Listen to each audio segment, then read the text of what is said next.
Assalamualaikum warahmatullahi wabarakatuh. Saya Dian Rajaskia dari IKM 4 Fakultas Kesehatan Masyarakat.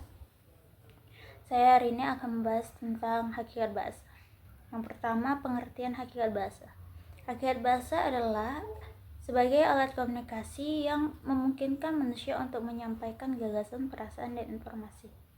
Bahasa ini tidak hanya mencakup tentang kata-kata yang diucapkan atau ditulis, tetapi juga tentang simbol, tanda, dan isyarat yang dapat dipahami dalam konteks tertentu.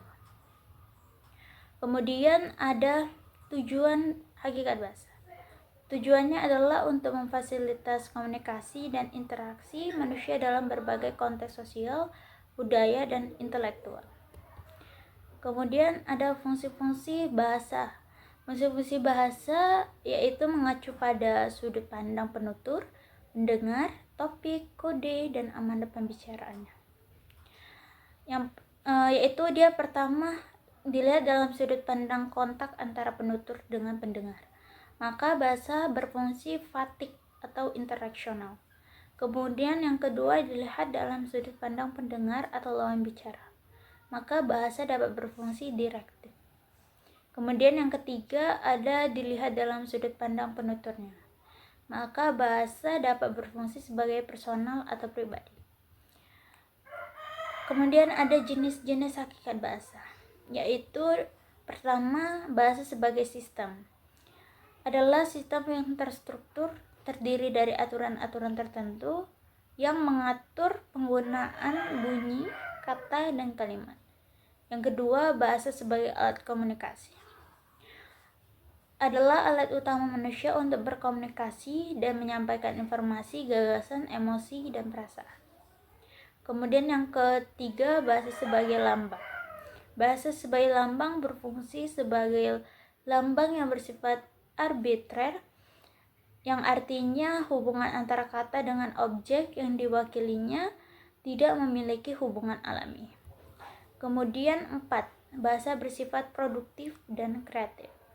Dengan bahasa ini manusia dapat menghasilkan kalimat baru yang belum pernah diucapkan sebelumnya, serta mampu memahami dan memproduksi kalimat yang kompleks, menunjukkan kreativitas bahasa. Kemudian yang kelima, bahasa bersifat konvensional.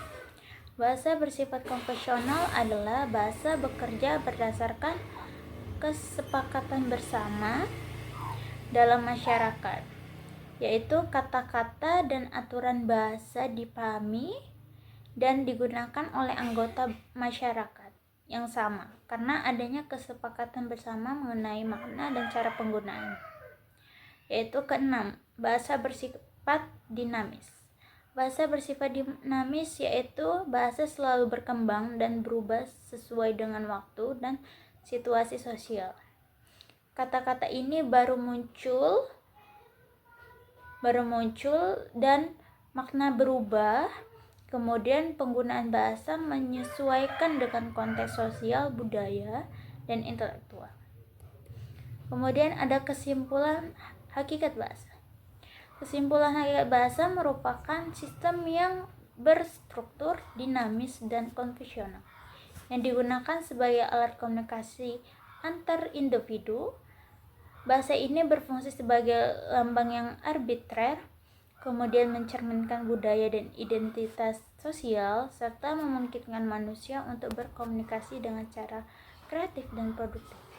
Sebagai cerminan dan perkembangan sosial dan budaya, kemudian bahasa juga terus berubah seiring waktu, beradaptasi dengan kebutuhan dan konteks masyarakat yang menggunakannya. Baiklah, sekian. Terima kasih. Assalamualaikum warahmatullahi wabarakatuh.